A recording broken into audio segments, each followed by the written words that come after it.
আজ শেয়ার করব টমেটোর টক মৌরালা মাছ দিয়ে। একটি পাত্রে গোল আলু, লাল আলু, টমেটোগুলো কেটে নিয়েছি আর লঙ্কা কুচি নিয়েছি। গ্যাস জ্বালিয়ে কড়াই বসিয়ে দিয়েছি। কড়াইতে টমেটোগুলো দিয়ে দিচ্ছি। সবাই একটু দেখতে থাকো। টমেটোগুলো গাছের তো, এইবারে না সেদ্ধ করে নিলে ছোট ছোট টমেটো, দানা ভর্তি, খোসাও ভর্তি। এই জন্য ওকে আগে সেদ্ধ করে নিচ্ছি। সেদ্ধ করে একটি পাত্রে নেট জাল দিয়ে ওকে ছেঁকে নেব, তাহলে দানাগুলো আর থাকবে না, শুধু ওর রসটাই নেব। দেখো লবণ দিয়ে সেদ্ধ করে নিচ্ছি। সবাই একটু দেখতে থাকো আমি কিভাবে রেসিপিটা বানাবো। সবাই একটু দেখতে থাকো।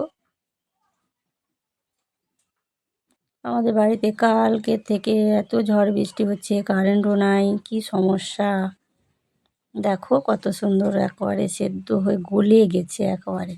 ওই দানাটা আর খোসাটা ছেঁকে নেবো, তাহলে দাঁতে পড়বে না। নেট জাল দিয়ে গামলিতে করে ছেঁকে নিচ্ছি। দেখো ছেঁকে নেব। জল দিয়ে দিয়েছি, একটু ঠান্ডাটা হয়ে যায়। তারপরে গ্যাসে কড়াইটা বসিয়ে দিয়ে তেল দিয়ে দিচ্ছি। নমস্কার বন্ধুরা, আমি কল্পনা, আমার চ্যানেলের পক্ষ থেকে সবাইকে স্বাগত। তোমরা নিশ্চয়ই ভালো আছো, আমিও ভালো আছি। কড়াইটা বসিয়ে কড়াইতে তেল দিয়ে দিয়েছি। তেলটা গরম হয়ে যাওয়ার পরে ওতে একটু লঙ্কা কুচি দিয়ে দিচ্ছি আর ফোড়ন দিয়ে দিলাম। সবাই একটু দেখতে থাকো।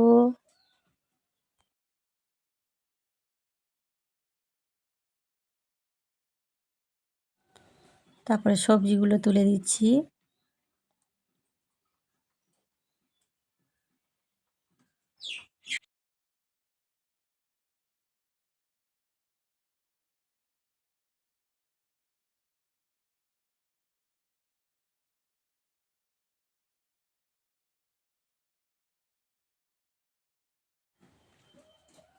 তারপর লবণ দিয়ে দিলাম,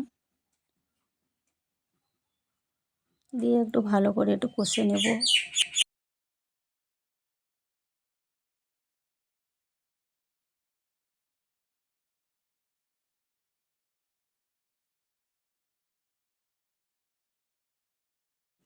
তারপরে একটু ঢাকা চাপা দিয়ে দিলাম।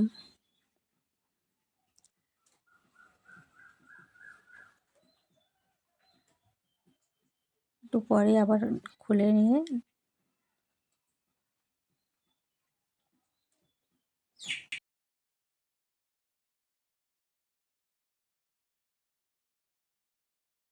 তোমরা হয়তো বিভিন্ন রকমভাবে টমেটোর টক রান্না করে খাও, আমি এইভাবে রান্না করি, কারণ খোসাটাও গালে যাবে না, দানাও দাঁতে পড়বে না।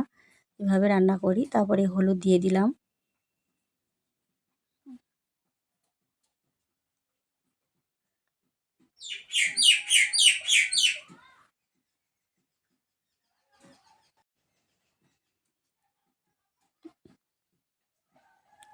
সবজিটা আমার ভালো করে কষানো হয়ে গেছে। এবারে ছেঁকে রাখা জলটা দিয়ে দেবো।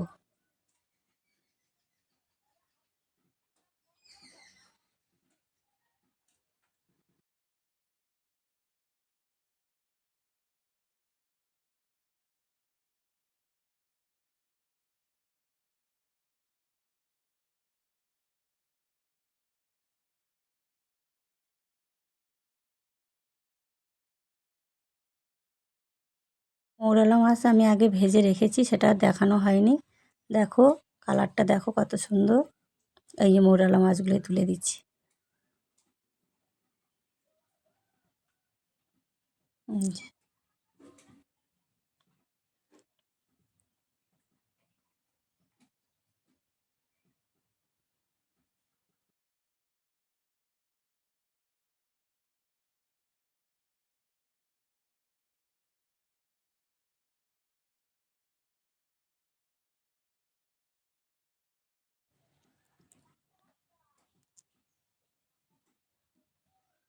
সবজিগুলো আমার সেদ্ধ হয়ে গেছে, একটু খুন্তি দিয়ে দেখে নিলাম সেদ্ধ হয়ে গেছে, হয়ে এসেছে আমার তরকারিটা। তোমরাও এইভাবে বানিয়ে খেয়ে দেখতে পারো কেমন লাগে। আমি খেয়েছি, খুব ভালো লেগেছে। তোমরাও একটু পরীক্ষা করে দেখতে পারো। দেখো কত সুন্দর কালারটা হয়েছে। যদি ভালো লাগে একটু লাইক কমেন্ট করো। আর কিছু বললাম না, রেখে দিলাম। দেখো কত সুন্দর। সবাই ভালো থেকো। টাটা।